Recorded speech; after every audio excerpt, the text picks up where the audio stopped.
មានរឿងផ្ទួនប្រទេសថៃអស់ពីមួយចូលមួយផ្លូវមួយខ្សែក្នុងខេត្តយៈឡាស្ថិតនៅជិតទំនប់ទឹកមួយបានបាក់ស្រុតជម្រៅ2 ម៉ែត្រសភាពផ្លូវមើលលែងយល់ខណៈពេលនេះប្រទេសថៃកំពុងតែត្រូវទឹកជំនន់វាយប្រហារកាន់តែខ្លាំងទៅដោយក្នុងនោះស្ទើរតែគ្រប់ខេត្តគ្រប់ក្រុងក្នុងប្រទេសត្រូវបានជន់លិចម្ដងមួយបង្កជាការលំបាកយ៉ាងខ្លាំងដល់ការរស់នៅរបស់ប្រជាជនយ៉ាងណាមិញនៅថ្ងៃទី21ខែវិច្ឆិកាឆ្នាំ2025កន្លងទៅនេះសារព័ត៌មានខៅសូតបានរាយការណ៍ថា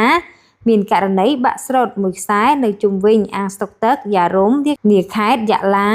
ក្រោយពីខេត្តនេះទទួលរងការវាយប្រហារយ៉ាងខ្លាំងពីភ្លៀងធ្លាក់យ៉ាងធ្ងន់ធ្ងរការបាក់ស្រុតផ្លូវនេះមានប្រវែងរហូតដល់50 ម៉ែត្រនិងជម្រៅដល់ទៅ2 ម៉ែត្រដែលនេះបង្កមកពីភ្លៀងធ្លាក់មិនឈប់ឈរដោយឡែកអាជ្ញាធរតំបន់បានប្រកាសបិទផ្លូវខាងលើភ្លាមព្រមទាំងដាក់សញ្ញាព្រមានអ្នកដំណើរ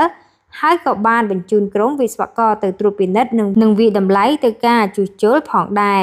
ចំពោះអាជ្ញាធរខេត្តយៈឡាក៏បានប្រកាសព្រមានទៅប្រជាជនឲ្យមានការប្រុងប្រយ័ត្នថែមទៀតផងដែរព្រោះការបាក់ដីនេះអាចនឹងកើតឡើងជាបន្តបន្ទាប់ទៀតបានតាក់ទងទៅនឹងព័ត៌មាននេះក៏បានបញ្ចប់សូមអរគុណសូមជម្រាបលា